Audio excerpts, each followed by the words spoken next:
제가 한의원에서 체질 검사를 한 적이 있었습니다. 꽤 오래 전이었던 것 같은데 제 기억으로는 이 팔체질로 분류를 하는 곳이었어요. 거기에서 이 진맥을 하고 침을 두어 번 이렇게 맞고 나서 제 체질에 대해서 이렇게 진단을 했는데 제 기억으로는 제 체질이 토양 체질이라고 그렇게 이야기를 하더라고요. 여러분, 이 토양 체질의 특징이 뭐냐면 잘 들어보세요. 매사에 긍정적이고 열정적이어서 빠른 성과를 얻고 부지런하고 활동적이고 센스가 있다, 이거예요. 딱 맞죠? 근데 단점이 있어요. 단점은 뭐냐면 매사에 서두르는 경향이 있어서 일이나 말에 실수가 잦고 감정적이어서 쉽게 노여워한다. 식욕이 왕성하여 배고픔을 참지 못한다. 제가 인정할 수밖에 없었습니다. 전 배고픔을 못 참아요. 배가 고프면 진짜 화가 많이 나서 견디질 못하는 사람 중에 한 사람인데, 어쨌든 이게 성격상에 이런 특징이 있고 이 체질에 따라서 유익한 음식과 유익하지 않은 음식에 대해서도 이야기를 하더라고요. 그 토양 체질의 유익한 음식은 육류로만 따지면 이 닭고기, 오리고기, 개고기는 저에게 굉장히 해로운 음식이라고 합니다. 그러니까 쉽게 말하면 보양식은 제 몸에 안 맞는 거라고 하더라고요. 그러면 제 몸에 맞는 그 육류 고기는 뭐냐면 돼지고기라고 합니다. 그냥 참고하시라고요. 진짜 그렇게 얘기를 하는데 이상하게 맞더라고요. 저는 그 닭고기 먹을래, 돼지고기 먹을래 그러면 돼지고기 먹는다고 하는 사람이거든요. 그리고 돼지고기는 심지어 아침에 삼겹살을 구워줘도 먹는 사람이에요. 근데 닭고기는 닭다리 하나랑 몇 개를 먹고 나면 아무리 먹으라 그래도 손이 잘 안 가요. 잘 안 먹습니다. 왜냐하면 먹고 나면 속이 좀 불편하고 이게 입에 안 땡겨요. 그래서 잘 안 먹는 사람인데, 근데 돼지고기는 아무리 먹어도 사실은 체한 적도 한 번도 없고 먹어도 질리지가 않는 그런 사람 중에 한 사람이었어요. 이 체질을 검사하고 나니까 이래서 이렇구나라는 것을 어느 정도는 알게 되더라고요. 그러면서 그 체질 검사하고 나서 한동안은 진짜로 몸에 안 좋은 음식은 일부러 안 먹고 몸에 좋은 음식만 먹었어요. 그렇다고 해서 뭐 음식을 가린 건 아니었는데 될 수 있으면 뭐 닭고기, 돼지고기 두 종류가 있으면 돼지고기를 선택해서 먹기 시작했습니다. 지금도 물론 이제 돼지고기를 더 좋아하긴 하는데, 제가 이제 체질 검사를 하면서 이 체질 검사를 통해서 모든 것을 다 알 수는 없지만 어느 정도는 일리가 있다라는 생각을 하게 되었어요. 그리고 그 체질 검사를 하고 난 뒤에 그래도 제 몸에 유익한 음식들을 좀 찾아서 먹게 되는 그런 경향들이 있어지더라고요. 그러니까 도움이 되는 부분들도 분명히 있었다라는 것이죠. 뭐 지금은 물론 주는 대로 사실 다 잘 먹습니다. 음식을 가릴 처지가 아니기 때문에 뭐 주는 대로 잘 먹어요. 여러분, 내 체질을 정확하게 알면 나에게 유익한 음식이 무엇인지, 또 나에게 필요한 것이 무엇인지를 선택하는 데 굉장히 이롭고, 실제로 그렇게 선택했을 때 내 몸에 좀 유익한 부분들이 분명히 있는 것 같습니다. 무슨 말씀을 좀 드리고 싶냐면, 우리도 우리의 정체성을 아는 것이 굉장히 중요하다는 말씀을 좀 드리고 싶습니다. 내가 예수 그리스도의 십자가의 보혈의 피로 말미암아 어떠한 존재가 되었는지, 예수님이 나에게는 어떠한 분이신지를 아는 것이 내 인생이 조금 더 행복하고 복된 길로 나아가는데 굉장히 중요한 지침이 될 수 있기 때문에 나의 정체성에 대해서, 내가 어떠한 존재인지에 대해서 아는 것이 우리에게 너무나 중요하다는 말씀을 좀 여러분들과 나누고 싶습니다. 우리의 정체성을 우리가 분명히 해야 되는 이유는 그 정체성이 우리의 태도를 결정하기 때문에 그렇습니다. 조금 더 적극적인 태도, 긍정적인 태도를 하는 사람은 신앙생활에 있어서도 승리하고 또 사회생활에 있어서도 승리할 가능성이 다분히 있습니다. 중요한 문제는 어떻게 하면 그런 좋은 태도를 가질 수 있을까라는 문제에 있는 것 같습니다. 오늘은 새로운 태도에 대해서, 우리의 새로운 정체성에 대해서 여러분들과 좀 말씀을 나누고자 합니다. 먼저 이 새로운 태도에 대해서 우리가 말씀을 나누기 전에 이 새로운 태도, 삶의 변화가 과연 가능한가라는 질문을 한번 먼저 해보고 싶습니다. 여러분, 사람의 변화에 있어서 우린 두 가지 질문을 할 수 있을 것 같습니다. 첫 번째 질문은 사람은 정말 변할 수 있는가라는 질문입니다. 여러분, 어떻게 생각하십니까? 사람은 변할 수 있다고 생각하십니까? 아니면 사람은 변하지 않는다라고 생각하십니까? 집에 있는 그 사람을 자꾸 생각해 보니까 이거 안 될 것 같은데 라는 생각이 드실 수도 있을 것 같아요. 그러니까 쉽게 우리는 사람 쉽게 안 변한다, 그런 명제를 가지고 살아갑니다. 대다수의 사람들은 사람은 쉽게 변하는 거 아니야, 그래서 이런 말 하잖아요. 죽을 때가 되었나? 저 사람 변하게, 이런 말을 할 정도로. 여러분, 사람은 누구나 자기 경험을 중심으로 생각하기 때문에 우리가 경험한 바로 의하면 사람은 잘 변하지 않는다는 경험들을 가지고 있습니다. 그리고 내 자신을 봐도 내가 참 변하지 않는다는 것을 알고 있기 때문에 사람은 변하지 않는다는 생각을 우리는 누구나 가지고 있습니다. 분명한 사실은 사람이 변하는 것은 결코 쉬운 일이 아니다라는 것입니다. 이미 형성된 인격과 버릇과 습관을 바꾼다는 것 결코 쉬운 일이 아닐 것입니다. 그래서 우리 속담에도 제 버릇 개 못 준다, 그런 속담이 있습니다. 한 번 몸에 밴 습관을 바꾸기가 그만큼 어렵다라는 것이죠. 그런데 놀라울 정도의 변화를 스스로 경험했거나 아니면 가까운 사람이 진짜 변한 모습을 본 경우에는 사람은 변할 수 있구나라고 그렇게 인정하게 됩니다. 믿는 사람들은 특별히 사람은 변한다는 것을 인정하게 되어 있습니다. 왜냐하면 우리가 살펴보는 성경의 수많은 인물들을 살펴보면 정말 변하지 않은 것 같은 인간들이 변하는 모습들을 우린 성경을 통해서 보았기 때문에 그렇습니다. 오늘 본문에 등장하는 베드로도 그렇고요, 우리가 너무나 잘 알고 있는 바울도 변했습니다.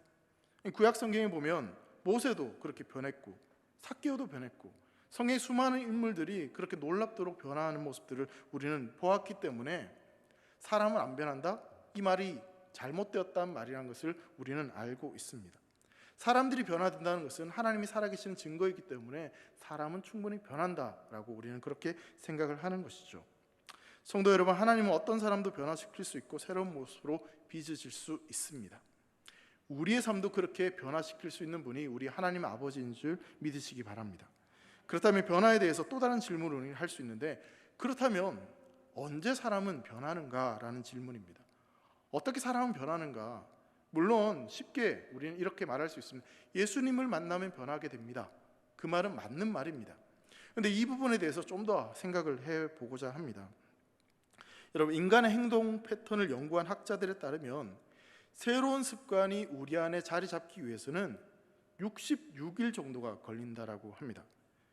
그러니까 우리가 과거에 하지 않았던 완전히 새로운 일을 진짜 우리의 것으로 만들기 위해서는 66일 동안 빠짐없이 그것을 반복해야지만 우리 몸에 체득이 되어서 그것이 내 것이 된다라는 것이죠. 내가 계획했던 것들, 내가 변화하고 싶은 것들을 도중에 포기하거나 그것이 제대로 되지 않은 이유는 그걸 66일 동안 못해서 그런 것입니다. 무엇이든지 상관없이 행동과 습관을 바꾸기를 원한다면 이론상으로는 66일 동안 꾸준히 하면 변할 수 있다라고 이야기를 하는 거죠. 근데 여기에는 한 가지 문제가 있습니다. 뭐냐면 그대로 66일 동안 실천하기에 인간의 의지력엔 한계가 있다라는 것입니다. 이 인간의 의지력에 대해서 미국의 노이 바이 마이스터라는 분이 이런 책을 썼습니다. 의지력의 재발견. 이분이 인간의 절제력과 의지력을 오랫동안 연구한 전문가인데, 이 인간의 의지력을 근력에 비유하면서 인간의 의지력은 무제한으로 사용할 수 있는 것이 아니라 하루에 사용할 수 있는 총량이 정해져 있다라고 이야기합니다. 그리고 의지력은 근력이 생기듯이 계속해서 훈련해 나가야 된다라는 말을 합니다. 우리 현실을 가만히 생각해 보면 이 주장에 일리가 있는 것 같습니다. 여러분, 우리는 아침에 일어날 때부터 이 의지력을 굉장히 많이 사용합니다. 어떤 의지력이냐면 너무 피곤해서 아침에 늦잠을 자고 싶은데 출근을 해야 되기 때문에 의지력을 가지고 벌떡 일어나 세수를 하고 밥을 먹고 출근을 합니다. 그리고 회사에 출근하면 짜증나는 일도 있고 마음에 안 드는 사람도 있고 여러 가지 불편한 일들이 있는데 먹고 살아야 되겠다는 일념하에 참고 견디고 의지력을 발동해서 다 견딥니다. 이런 예도 들을 수 있어요. 점심때 내가 먹고 싶은 음식은 짬뽕인데 직장 상사가 짜장면을 시켜줘서 너 짜장면 좋아하지? 그 말을 하니 싫지만 의지력을 가지고 짜장면 좋아한다라고 먹는 거. 그런 게 의지력을 이제 직장 생활에서 발동하게 되는 거죠. 그렇게 직장 생활이나 사회 생활에서 자신의 의지력을 막 발동하게 되다 보면 하루가 지나고 이제 밤이 되죠. 밤이 되어서 집에 딱 옵니다. 그렇게 직장 생활에서 모든 의지력을 다 쓴 남편은 집에 들어오면 소파에 누워서 손 하나 까딱하지 않고 TV를 켜고 밥 차려오라고 이야기합니다. 왜냐하면 모든 의지력을 다 써버려서 더 이상 무엇인가를 할 수가 없는 거예요. 그럼 부인은 어떻습니까? 하루 종일 아이 보고 집안 살림하고 하다 보니 거기에 모든 의지력을 다 써서 마찬가지로 저녁이 되면 아무것도 하기가 싫은 거예요. 그 둘 다 아무것도 하기가 싫으니 네가 해라 내가 해라 이렇게 되는 것이죠. 제 삶을 봐도 이 조심스러운 말이긴 하지만 비슷한 것 같아요. 집에 가면 아무것도 하기가 싫을 때가 있습니다. 아무것도 하기 싫을 때 그때 뭔가를 시키면 평소에는 아무렇지 않다가 화가 납니다. 네가 하지 왜 나한테 시키냐 이런 마음이 들기 되는 거죠. 여러분, 우리 의지력이 그렇게 한계가 있기 때문에 66일 동안 뭔가 변화되기 위해서 똑같은 일을 반복해 나가는 것이 결코 쉽지 않다는 것을 우리는 누구나 경험하며 그렇게 살아가고 있습니다. 대다수의 평범한 사람들은 스스로의 행동을 바꿀 의지력이 그만큼 부족하다는 것이죠. 자, 그렇다면 우리 스스로의 의지력으로 그렇게 행동을 바꿀 힘이 없다면, 우리의 삶의 변화를 일으킬 능력이 없다면, 그렇다면 어떻게 사람이 변할 수 있을까요? 우리의 정체성을 알면, 우리의 정체성이 무엇인지 알면, 그러면 그때 우리의 태도는 변할 수 있습니다. 내가 누구인지, 내 인생의 의미가 무엇인지 깨달으면 삶을 대하는 태도가 분명히 달라진다는 것입니다. 이것은 나의 내부에서 오는 것이 아니라 외부에서부터 주어지는 것이기 때문에, 그 힘이 무궁무진하게 나에게 주어지기 때문에 내 삶의 태도가, 내 삶이 변화될 수 있다라는 것입니다. 새로운 정체성이 새로운 태도로 이어진다라는 말씀을 드리고 싶은 것이죠. 오늘 그렇게 새로운 정체성을 가지고 새로운 삶을 살아가게 된 한 인물을 여러분들과 살펴보려고 합니다. 오늘 말씀은 예수님이 베드로를 찾아와서 베드로와 대화를 나누는 장면입니다. 그럼 베드로는 우리가 잘 알다시피 이 갈릴리 호숫가에서 고기를 잡는 어부였습니다.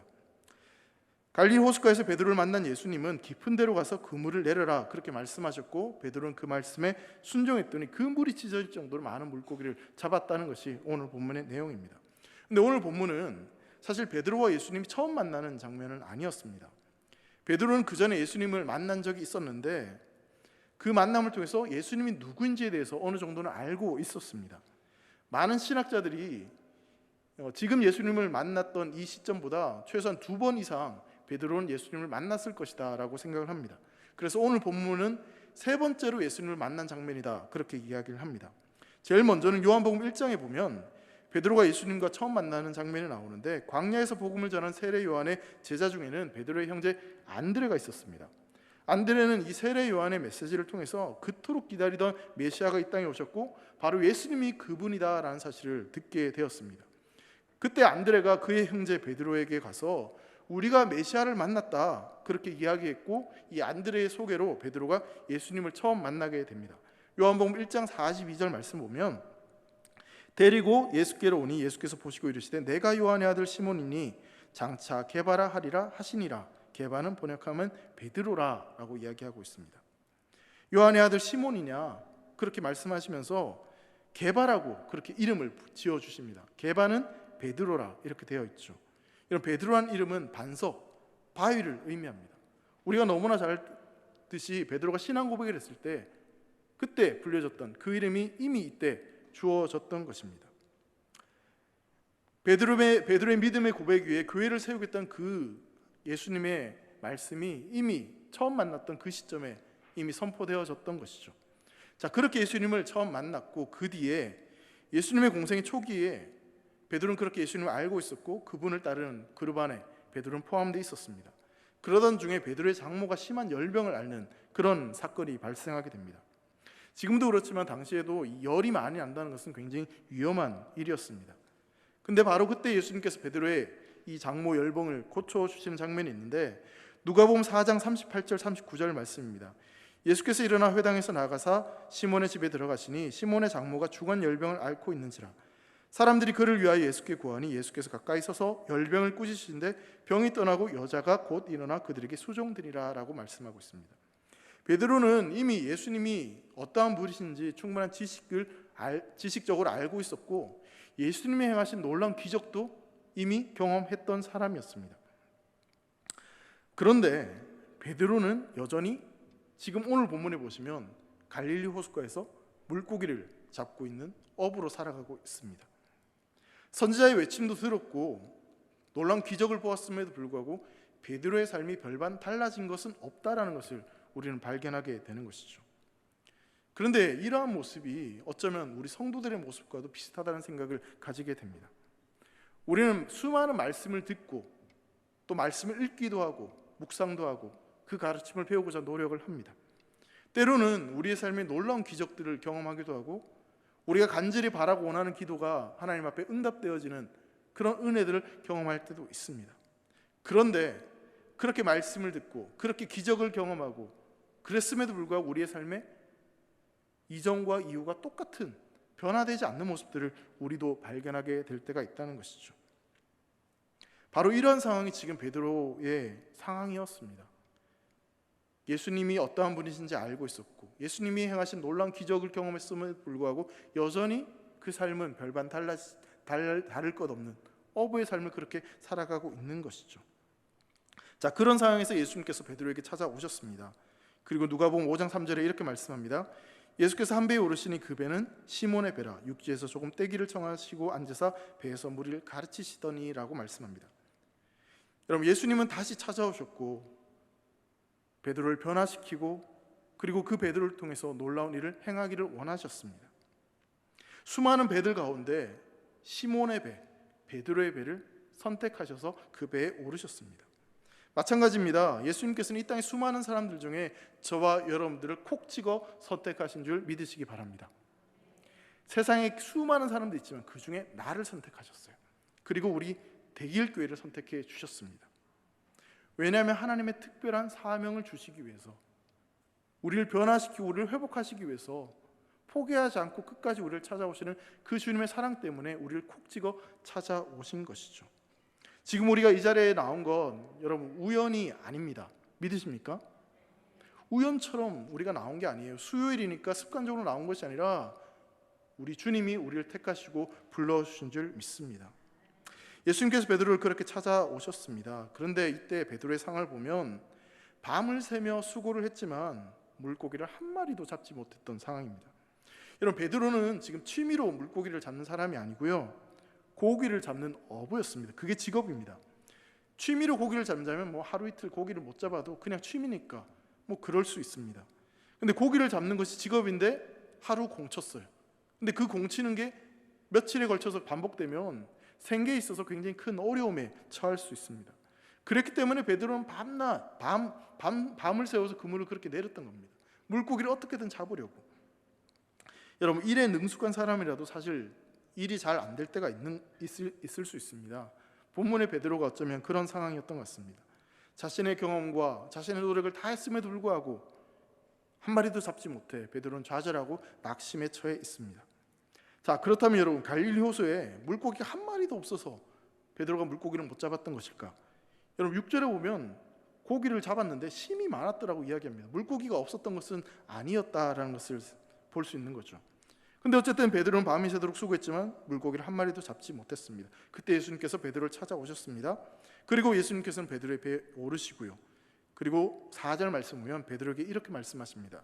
깊은 데로 가서 그물을 내려 고기를 잡으라 말씀하십니다. 고기를 한 마리도 못 잡은 베드로에게, 낙심한 베드로에게 깊은 데로 가서 그물을 내려 고기를 잡으라 말씀하십니다. 여러분, 그런데 이 말씀은 베드로가 상식적으로 좀 이해하고 받아들이기 굉장히 어려운 말입니다.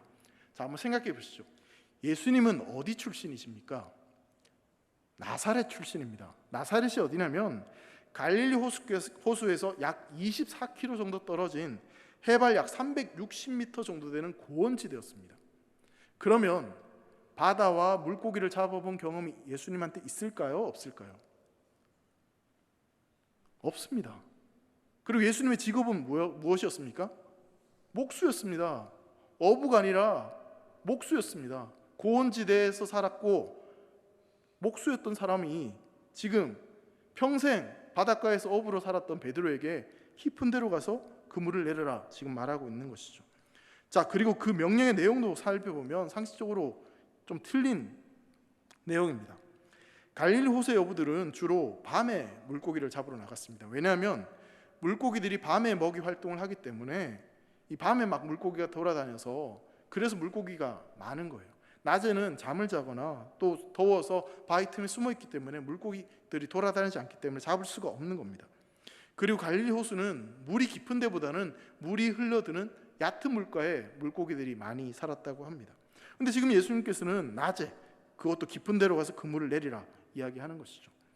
고기잡이가 뭔지도 모르는 나사렛 출신 목수였던 예수님이 지금 갈릴리 호숫가에서 고기를 잡는 것으로 잔뼈가 굵었던 이 베드로에게 지금 명령하고 있는 것입니다. 그리고 또 한 가지, 여러분, 베드로는 이미 그물을 씻어둔 상태였습니다. 도시에서 자고 나란 사람들은 이해가 안 되겠지만 여러분, 고기잡이를 하고 난 뒤에 그물을 정리하고 씻어두는 것도 굉장히 고된 일이었습니다. 근데 지금 베드로는 그 일까지도 다 마친 것이었습니다. 그런 베드로에게, 밤을 새워 지쳐있던 베드로에게, 그리고 상식적으로 물고기가 없는 낮에 그때 깊은 데로 가서 그물을 내려라 라고 예수님께서 말씀하고 계시는 거죠. 상식적으로 그물을 내릴 이유보다는 내리지 못할 이유가 훨씬 더 많습니다. 핑계 대려면, 이유를 대려면 수도 없이 될 수 있는 그런 이유들이 있습니다. 그럼에도 여러분, 베드로는 지금 뭐라고 말하냐면 5장 5절에 보면 선생님, 우리들이 밤이 새도록 수고하였으되 잡은 것이 없지만은 말씀에 의지하여 내가 그물을 내리리이다 라고 베드로가 말하고 있습니다.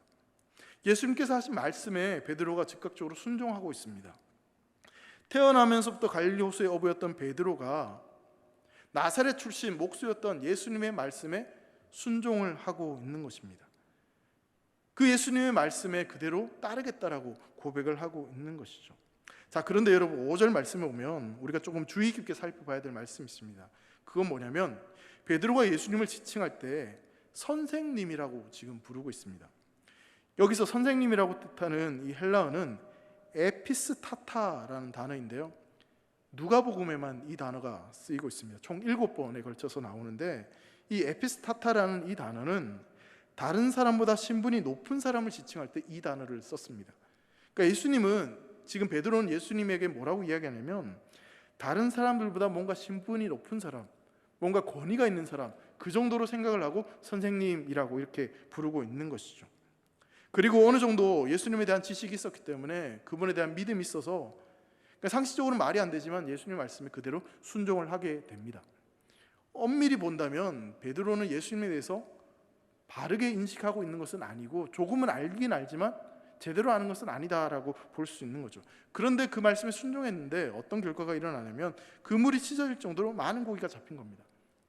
그것도 자기 배가 잠기고 남을 만큼, 친구의 배도 잠길 만큼 많은 물고기를 잡게 되는 거죠. 살면서 한 번도 경험해 보지 못했던 놀라운 일이 베드로에게 지금 일어났습니다. 갈릴리 호수에서 평생 물고기를 잡았지만 이런 일은 단 한 번도 없었는데, 그리고 어쩌면 베드로에게 꿈과 같았던 만선을 이루고자 하는 그 꿈이 드디어 이루어지게 된 것이죠.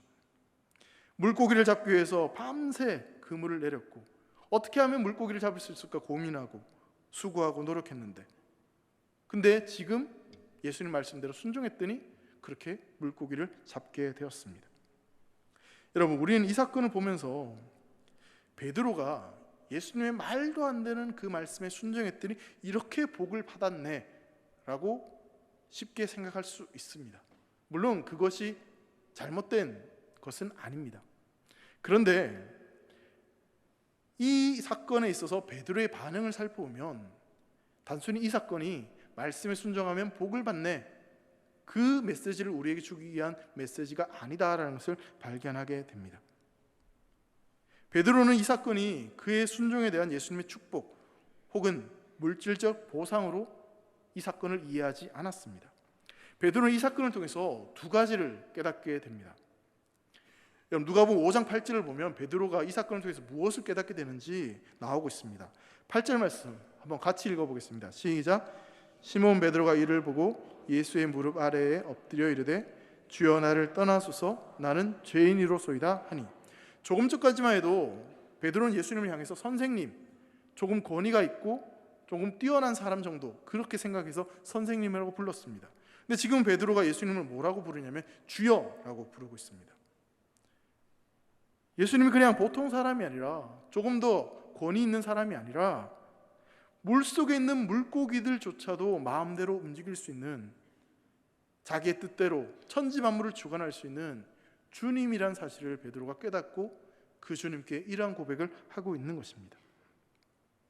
밤새 그물을 내렸지만 한 마리의 물고기도 잡지 못했던 그 어렵고 그 힘든 상황에 낙심되어서 그 상황에 파묻혀서 보지 못했던 예수님을 비로소 제대로 보게 된 것이죠. 그리고 그 예수님을 진짜로 바라본 순간, 예수님이 누구신지를 아는 그 순간, 그 예수님 앞에 서 있는 자신이 죄인이라는 사실을 깨닫게 됩니다. 아무런 가치도 없는, 예수님을 가까이 하기엔 무가치한 죄인이라는 사실을 베드로는 고백하게 되는 것입니다. 갈릴리 호숫가에 일어났던 이 놀라운 기적을 통해서 베드로는 예수님을 부르는 호칭에 큰 변화를 경험하게 됩니다. 그리고 그 주님 앞에 무릎을 꿇습니다. 누군가의 무릎을 꿇는다는 것은 그 사람에게 무조건적인 복종을 하겠다는 의미입니다. 절대적인 충성과 절대적인 복종을 해야 되는 존재가 바로 예수님이다라는 사실을 베드로는 지금 고백하고 있는 것이죠. 베드로는 지금 물고기를 많이 잡았다, 네 배의 물고기가 가득 찼다, 그 만선의 기쁨, 그것에 감격하고 있는 것이 아니라 그 일을 행하시는 예수님을 바라보면서 예수님 누구이신지를 깨닫게 되면서 그분 앞에 엎드리고 그분 앞에 진실한 고백을 하고 있는 것입니다.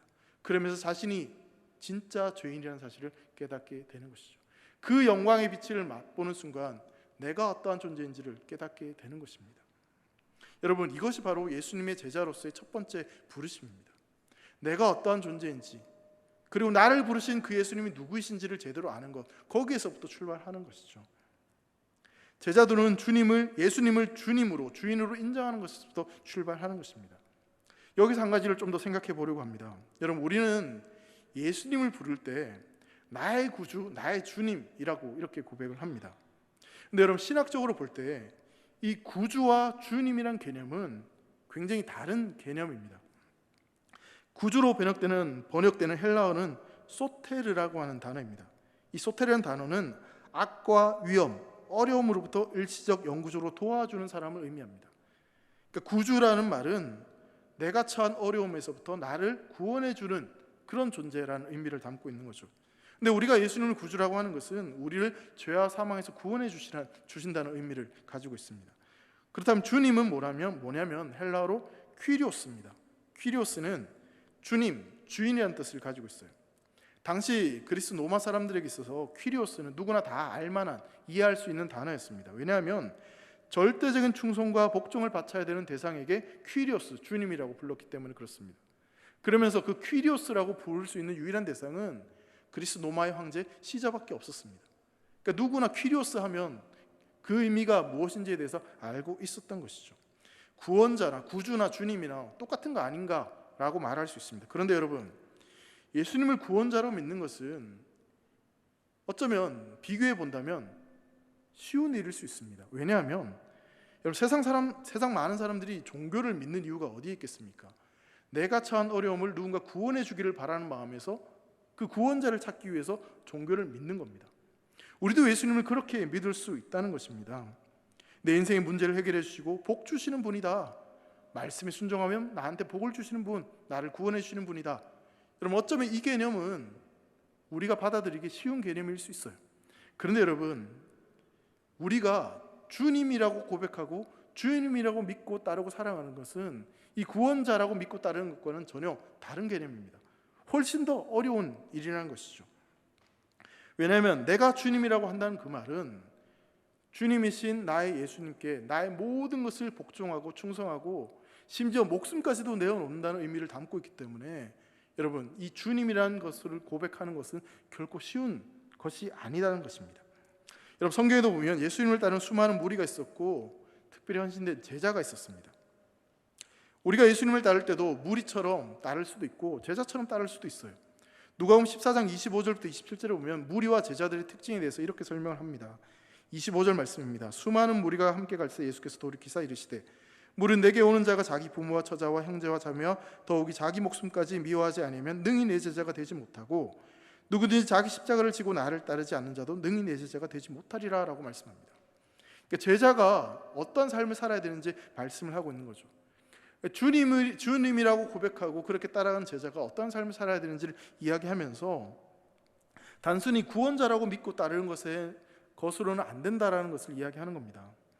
손해를 보면서까지 내 삶을 포기하면서까지 그렇게 복종하고 충성해야 될 분이 바로 주님이라고 이야기를 하고 있는 거죠. 자, 그런데 지금 베드로가 예수님을 향해서 뭐라고 지금 고백하고 있습니까? 주님이라고 고백을 하고 있는 겁니다. 내 삶의 모든 결정권과 모든 주도권을 그분께 드리고 그분께 모든 것을 맡겼던, 그렇게 충성된 삶을 살겠다라고 고백을 하고 있는 것이죠. 여러분, 예수님을 구원자라고 믿는 것과 예수님을 주님으로 믿는 것은 완전히 다른 일입니다. 우린 진지하게 우리의 삶을, 우리의 신앙을 돌아봐야 됩니다. 예수님을 단순히 구주라고만 믿고 따르고 있는 것인지, 아니면 예수님을 나의 구주이시며 나의 주님이라고 믿고 고백하며 그렇게 따라가고 있는지 우리의 삶을 점검해 볼 필요가 있다는 것이죠. 내가 만일 예수님을 구원자라고 믿고 따르고 있다면 내가 손해보거나 내가 어렵다고 생각하는 일에 있어서는 거부하고 포기하고 그 일을 하지 않으려고 할 것입니다. 하지만 예수님을 나의 구원자요, 나의 주님이라고 고백하는 사람은 내 상식으로는, 내 생각으로는 그것이 도무지 이해되지 않지만 주님이 말씀하시기에 무조건적으로 순종하고 복종하고 따라가는 것이죠. 사랑하는 성도 여러분, 여러분들은 예수님을 누구라고 고백하고 계십니까? 그렇게 예수님을 주님이라고 고백한 베드로에게 예수님은 이렇게 말씀하십니다. 누가복음 5장 10절 하반절 말씀 보면 예수께서 시몬에게 이르시되 무서워하지 말라. 왜 무서워하지 말라고 말씀하셨냐면 그 예수님이 누구신지 아니까, 그분 앞에 선 내가 얼마나 초라하고 얼마나 큰 죄인인지 아니까 예수님 앞에 서는 것이 두려울 수밖에 없었던 것이죠. 그런 베드로에게 무서워하지 말라라고 말씀하십니다. 그러면서 놀라운 말씀을 주십니다. 이제 후로는 내가 사람을 취하리라 하시니라고 말씀합니다. 베드로는 일평생 물고기만 바라보며 물고기만 잡던 사람이었습니다. 그런데 그 예수님을 만나고 그 예수님께서 하시는 그 말씀을 통해서 이제 물고기를 잡는 것이 아니라 사람을 취하는 사람으로 부르심을 받게 되었습니다. 지금까지는 물고기만 바라보면서 어떻게 하면 물고기를 많이 잡을까 그 고민하며 살았던 베드로가 이제는 사람을 취해서 생명으로 인도하는, 사람을 살리는, 세상을 변화시키는 그런 존재로 예수님께서 부르시고 그렇게 사용하기를 원하신다는 사실입니다. 이전엔 베드로가 한 번도 상상해 보지 못했던, 한 번도 꿈꾸지 못했던 새로운 정체성을 가지고 생명을 살리는 그 일을 베드로가 감당하게 된다는 사실입니다. 여러분, 10절에 나오는 예수님의 말씀 중에 사람을 취하다라는 단어가 있습니다. 여기 취하다라고 번역된 헬라어는 조그레오라는 단어인데요, 이 단어의 어원적인 의미는 위험으로부터 사람을 살리기 위해서 구출해낸다, 구원한다, 이런 의미를 가지고 있습니다. 여러분, 이 단어가 성경에서 딱 2번 사용됩니다. 오늘 본문과 디모데후서 2장 26절에 사용되는데 한번 말씀을 보겠습니다. 디모데후서 2장 26절에 보면 그들로 깨어 마귀의 올무에서 벗어나 하나님께 사로잡힌 바 되어 그 뜻을 따르게 하실까 함이라. 하나님께 사로잡힌 바 되었다라고 할 때 이 헬라어 조그레오라는 단어가 사용되었습니다. 마귀의 올무에서 벗어나서 하나님께 사로잡힌 바 된 그 사람, 즉 구원을 받고 생명을 얻은 사람, 그 사람을 표현할 때 하나님께 사로잡힌 자라고 표현을 하고 있는데 그 단어가 동일하게 베드로에게 예수님께서 말씀하고 계시는 것이죠. 베드로가 장차 수많은 생명들을 구하고 죄와 사망에서 구출해낼 그 사명을 부원받았다는 사실을 지금 이 단을 통해서 말씀하고 있는 것입니다. 실제로 사도행전 2장을 보면 베드로가 그 사명을 감당하는 것을 우리는 성경을 통해서 보게 됩니다. 사랑하는 성도 여러분, 예수님께서는 베드로에게 새로운 정체성을 주셨습니다. 그 정체성을 베드로가 깨달았을 때 베드로 안에는 새로운 갈망과 새로운 꿈을 가지게 되었습니다. 그러면서 내가 어떻게 살아가야 될지, 무엇을 하며 살아가야 될지를 베드로는 제대로 깨닫게 된 것이죠. 이전까지는 평생 그냥 물고기를 잡아서 내 배를 채우고 그렇게 사는 것이 그게 다인 줄 알았는데 예수님을 만나고 예수님께서 주신 그 새로운 정체성을 깨달으니 나는 그렇게 단순히 물고기만 잡고 내 배만 채우는 존재가 아니라 생명을 살리는 존재로 부름받았다는 사실을 베드로는 깨닫게 된 것입니다. 그 사명을 깨닫게 됨으로 말미암아 베드로의 삶이 완전히 변화하게 된 것이죠. 자, 5장 11절 말씀을 보십시오. 그 뒤 어떻게 되냐? 그들이 배들을 육지에 대고 모든 것을 버려두고 예수를 따르리라 말씀합니다. 그들이 버려둔 배에는 지금 물고기가 한가득 채워져 있는 배입니다. 그 배를 버려둡니다. 여러분, 어떻게 그런 일이 가능했을까요? 나는 물고기를 잡는 어부로 살아가는 존재가 아니라 생명을 살리는 존재로 부름받았다는 것을 알기에 그 정체성이 있기 때문에 생명을 살리는 일로 나아갈 수 있었던 겁니다. 버려둘 수 있었던 겁니다. 예수님이 어떠한 분이신지를 알았기 때문에 그걸 버려둘 수 있었던 것입니다. 사랑하는 성도 여러분, 그리스도 안에서 내가 누구인지, 내 인생의 의미가 무엇인지를 깨달으면 그때 우리는 하나님 나라를 꿈꾸게 되고 그때 우리의 삶은 달라지게 되어 있습니다. 부활하신 예수님은 예수님을 부인하고 도망갔던 베드로에게 이렇게 질문하시죠. 네가 나를 사랑하느냐라고 말씀하십니다. 예수님은 베드로에게 너 왜 도망갔니? 너 그동안 뭐 했니? 너 어떤 능력을 가지고 있니? 그런 걸 묻는 것이 아니라 너의 마음속에 어떤 갈망을 가지고 있는지, 네가 진짜 나를 사랑하고 있는지 그 질문을 하고 계십니다. 여러분, 우리가 예수님의 제자가 된다는 것은 단순히 많은 것을 가지고 있고 지식적으로 많은 것을 안다고 해서 그래서 되는 것이 아니라 우리의 갈망이, 우리의 정체성이 누가 우리를 부르셨는지를 제대로 깨닫고 우리를 부르신 그분을 갈망하고 사랑하는 거기서부터 우리의 제자의 부르심이 시작된다는 사실을 주님은 우리에게 말씀하고 계십니다. 여러분, 불교에서 보면 인간의 모든 문제와 고통은 헛된 갈망에서부터 비롯된다라고 이야기합니다. 그래서 그 고통에서 벗어나기 위해서는 인간의 모든 갈망을 벗어나야 된다. 갈망에서 벗어나야 된다라고 이야기합니다. 그래서 모든 갈망이 사라지고 번뇌가 사라진 상태를 불교에서는 열반에 이르렀다, 그렇게 이야기를 하죠. 열반은 문자적으로 보면 불이 꺼진 상태, 불꽃이 사라지는 상태, 그런 상태를 의미합니다. 여러분, 그런데 현실적으로 내 안에 있는 갈망을, 열망을 다 사라지게 하는 것, 여러분, 우리가 이 땅을 살아있는 동안은 불가능한 일입니다. 그럼 어떻게 해야 될까요? 바른 갈망을 가지면 되는 겁니다. 바른 목표를 가지면 되는 것이죠. 내가 갈망하는 것이 바르면, 그것이 옳으면 그때 우리의 삶은 달라질 수 있고 바른 길로 갈 수 있는 것입니다. 사랑하는 성도 여러분, 예수님은 평생 물고기만 잡고 살아갈 수밖에 없었던 베드로를 부르셨습니다. 왜 부르셨습니까? 생명을 살리고 세상을 변화시킬 수 있는 제자로 부르셨습니다. 그렇게 하나님의 놀라운 계획을 가지고 하나님께서 베드로를 부르신 것입니다. 베드로는 그 정체성을 깨닫고 어떻게 살아가야 되는지, 내가 어떻게 살아가야지 내 인생이 정말 복되고 행복한 것인지를 깨닫고 그렇게 그 부르심에 순종하며 살아갔습니다. 예수님의 부르심을 따라 제자로 살아갔던 베드로의 인생이 여러분 초라하고 그리고 굉장히 불행한 인생이라고 생각하십니까? 아무도 그렇게 생각하지 않으실 것입니다. 참으로 영광스럽고 참으로 복된 길이었다라고 우리는 고백할 수밖에 없습니다. 그렇다면 여러분들은 어떻게 사시겠습니까? 베드로를 부르신 것처럼 똑같이 주님이 우리를 부르셨습니다. 우리를 제자로 부르셨습니다.